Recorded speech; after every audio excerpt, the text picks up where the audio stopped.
certainly a lot more standard. Honestly, it's just very unique to me because we're just looking at comparison, especially from the last two games as well. We see Team Jian playing a style that's more traditional MLBB that we sort of know and sort of respect as well. Casual have a couple of initiator, frontliners, mages, and the marksman here. Where Team Aiman has always been, like you said, experimenting, always trying something new, something different to try to make it to the mix as well. Makes me sort of at the same time makes me a bit more calculated for their composition. What can they actually do with this? Yes, their comp would be significantly strong if they have some form of lead for themselves here, but I strongly believe that Jian's team would not allow such an opportunity to befall them here. I mean, of course, and I think it really does come down to how this early game is going to go, especially when you have Brody on your side. Like, if he can get ahead really quick, this could be a very fast game for Team Jian. But anyway, ladies and gentlemen, this is game number 3 of the Christmas charity show match between Team Jian and Team Aiman. Really excited to see how epic is going to go. LY4 is going to casually move into the bush here between Saturday. Wait a minute, LY4?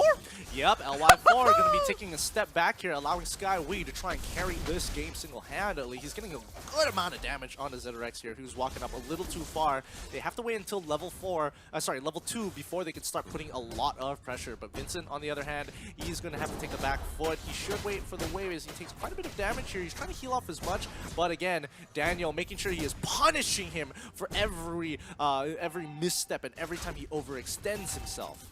Okay, this is great. LY4 is actually going to get able to get a first blood.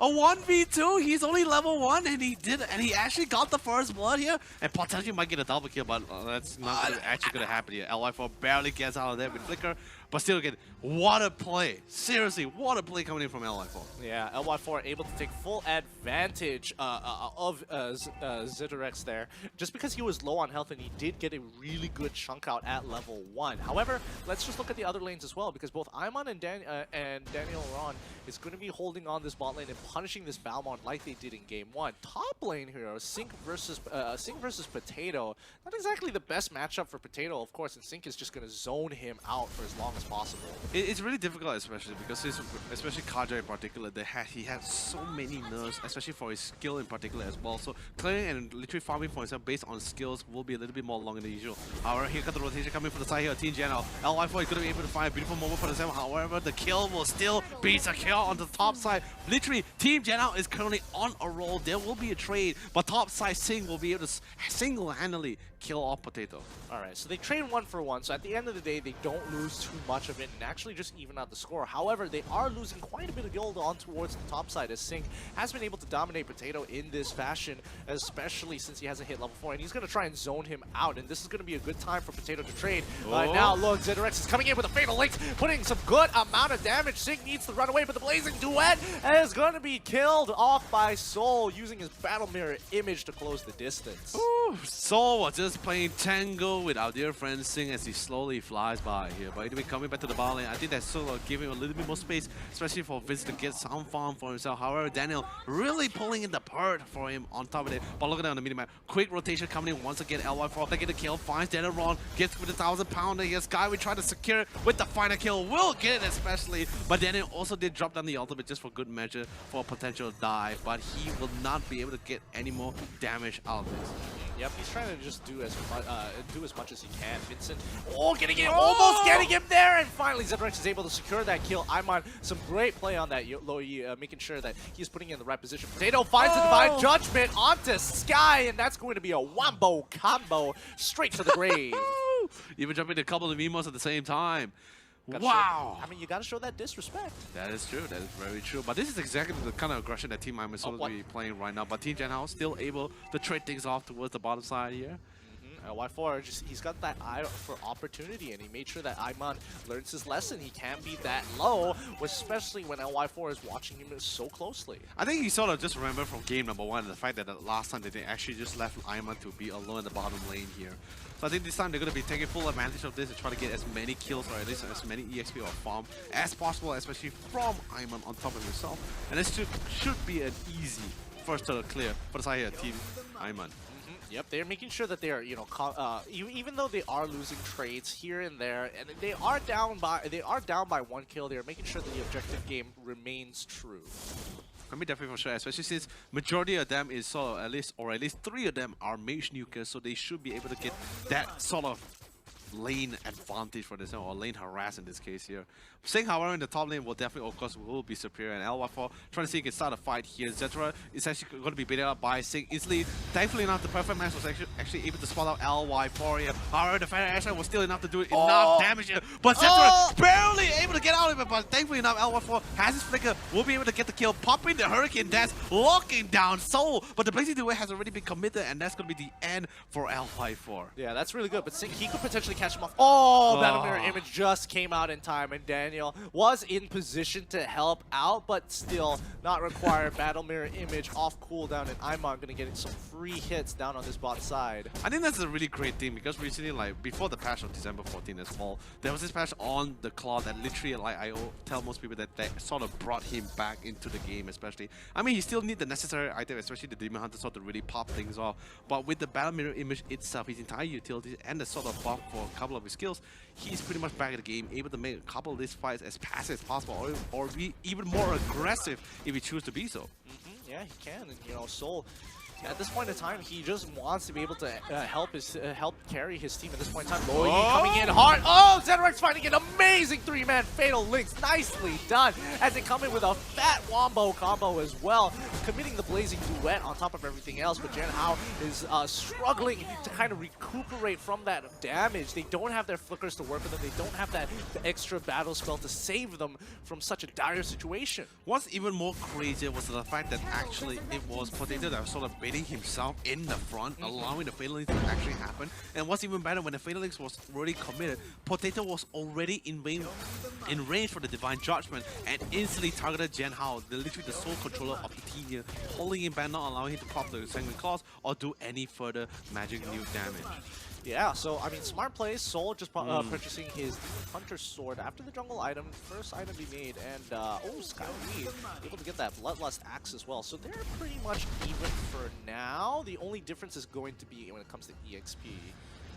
Anyway, Vincent still holding on the top lane. Potato, ooh, barely got it with the Divine Judgment at the same time. But at the same time, that's pretty much great. That pretty much literally deletes and removes one member of Jian Hao's entire arsenal here, and they still have the failing on Zesturus here. So if they want to start a fight, they can. LY4 is going to be able to use the 1000 Pounder, popping even the Hurricane Dance. But then again, Daniel trying to hold out as long as possible. He has the ultimate, drops out the ultimate at the same time. So even if Daniel were to die, he's still going to be able to come in and do a significant amount of damage. Soul coming in with the Blazing Duet will be able to instantly shred and destroy away SkyWee here. And the rest of the members of Jian Hao, Team Jian Hao, has to fall back here. Soul getting... Oh, he managed to pick up that kill, and with the killing spree proc, he brings himself back up to 50% of his HP. Ooh, boy, that was getting a little too close for comfort. Oh, man, this is crazy at the same time, because if you look at the level differences too, Soul is literally 2 levels above SkyWee, and I believe he's also one or two items at least ahead at the same time. So currently, Team Aiman is on the roll. They found their opening, and what a beautiful engagement coming in from the Loyi. Actually was able to catch 3 members of Team Jian, and literally saw all he had to do was just dive into the mix with the Battle Mirror Image, pop the Blazing Duet, and that's going to be easily destroying and removing 3 players off the team. Yep, they clear out, and now, I mean, Team Aiman just making sure that they are extending their lead. Oh, Divine Judgment again, finding another kill with the help of Loyi as well to ensure that it sticks. Ah, boy, looks like Team Aiman really pushing ahead with their lead.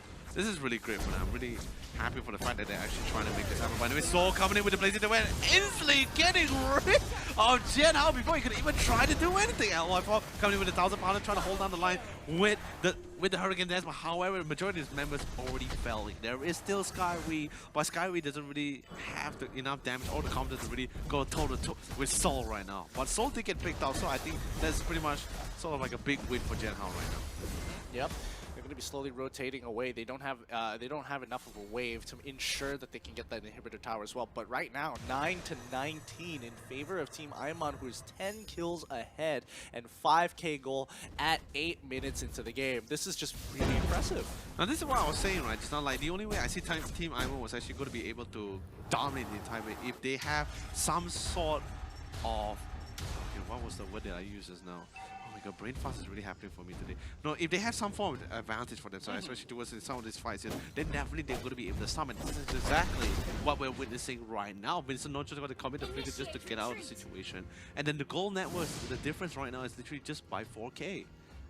Yeah, and they need to even it out. I mean, Team Jian Hao, it's going to take one big team fight, and then the scoreline will even out much better. But Sync, once again, getting caught out by Potato, just waiting in the brush aggressively for these very common Farsa spots. Honestly, I think it's really this aggressive play that's coming in from ZRX and Potato that's really turning the fights for this series. The scales of this battle has always been really balanced and even out, but this aggressive pixel coming in from ZRX with a beautiful Fatal Links. So far, we've been seeing great ones. 3 Fatal Links, 4-man Fatal Links, and now once again, Soul is so big when all he has to do literally just jumps into the midst of the fight, pops the blazing duet, and the rest of them they can't really do anything about it. Yeah, no one can stop this man already. He's got double buff. He couldn't secure the kill onto LY4, but that's going to be A-okay. He uses, a really good Battle Mirror image to move out away from the Feather Airstrike as well as the Flame Shot. Oh man, right now this time Team Jian Hao currently having the back against the wall here.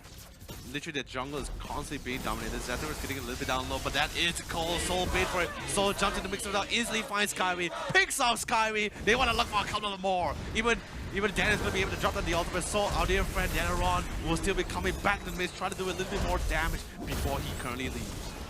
Yep, and he was able to get that damage, but not enough. And as of this point on, Soul is it should be pretty close to full build. Oh, that damage from Farsa. You know, just want to remind everyone again, despite Team Aiman is in the lead right now in terms of goal and kills scored, Team Jian Hao is definitely not too far behind.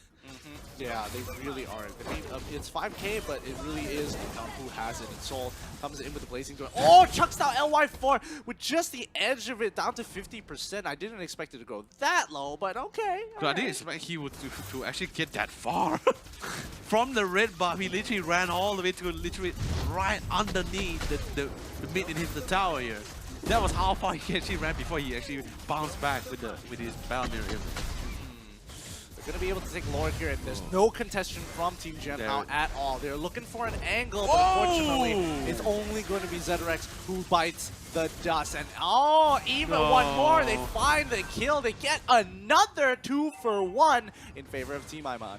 You know, in most situations, I would say it's a little bit unfortunate for Team Jian Hao, but then they still have the force to still have one of the best wave clear in the game here. And he has one of the Sing has a lot of damage on him right now, so I'm not too worried about the wave clear coming for them. But at the same time, he has to also need to take into account whether Potato has that flicker enough for that Divine Judgment. Vincent, however, taking a little bit too much from our dear friend Soul here as he instantly comes in the mix as well. The Lord is hitting the crystal. Remember, they're focusing on objective as usual, and this will be game number 2 here for Team Aiman here. 2 points. Look at the excitement on Aiman. I mean, like, at a certain point, it was like going a bit back and forth, and then they slowly